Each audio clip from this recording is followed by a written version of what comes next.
ধরেন মাস 3 হবে, যখন বাজার ব্যবস্থা ভালো চলছিল না, মানুষের নানা রকম অভাব অভিযোগ খুব তীব্র হয়ে দেখা দিয়েছিল, তখন আমার সঙ্গে গ্রামীণে দীর্ঘদিন কাজ করেছেন, দীর্ঘদিন ধরে কাজ করেন এমন একজন উচ্চ পর্যায়ের মানে ব্যক্তির সঙ্গে আমার একটা কথা হচ্ছিল। তা আমি বলছিলাম ওনাকে, এই যেরকম একটা এলোমেলো অবস্থা দেখছি, এমন কি হতে পারে যে ডক্টর ইউনূস রাগ করে বললেন যে আমি আর এই সমস্ত ঝামেলার মধ্যে নাই, আমি আমার জগতে চলে যাই। উনি কিন্তু প্রায় বলতেন যে এটা আমার জগৎ না, আমার জগৎ আরেকটা, আমি সেখানে থাকবো, গবেষণা করব, কথা বলবো, বিভিন্ন দেশে বিদেশে সেমিনারে অংশ নিব, এরকম একটা। তখন উনি আমাকে অবাক করে দিয়ে বললেন, না আপনারা ওনাকে চেনেন না। আমি কিছু মানে উনি বলেছিলেন যে ডক্টর ইউনূসকে আমরা অনেক বছর ধরে চিনি, উনি এমন একজন ব্যক্তি, উনি কখনো ক্ষমতা ছাড়তে চান না।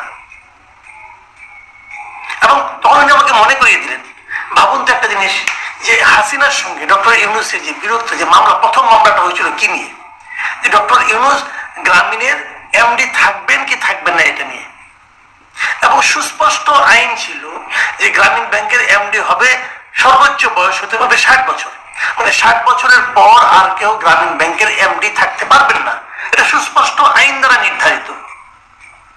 এবং এই আইন মেনেই গ্রামীণ ব্যাংক চলত। 60 বছরের পর ডক্টর ইউনূস 70 বছর মতো থেকেছেন, 71 বছর বয়সে আদালতের রায় হয়েছে যে তিনি আর এমডি থাকতে পারবেন না, মানে মামলা হয়েছে এটা নিয়ে। মামলা না হলে উনি আরো থাকতেন, আমৃত্যুই থাকতেন। তার মানে উনি এ পথটা ছাড়তে চান নাই। মামলা রায় হওয়ার পর উনি কিন্তু আপিল করেছেন, উচ্চ আদালতে গেছেন, মানে উনি ছাড়তে চান না, সেখানে উনি হেরেছেন। তারপর ওনাকে, এখন আপনি বলবেন যে ঠিক আছে আওয়ামী লীগের এই আদালত ছিল, অমুক ছিল, সব মানতে রাজি আছি।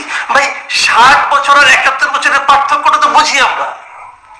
আমি তখন না খুব বিস্মিত হয়েছিলাম যে ওনার লেভেলের একজন লোক একটা ব্যাংকের এমডি থাকার জন্য এতটা কেন ব্যাকুল হয়ে পড়ছেন, ওনার তো কোনো প্রয়োজন ছিল না।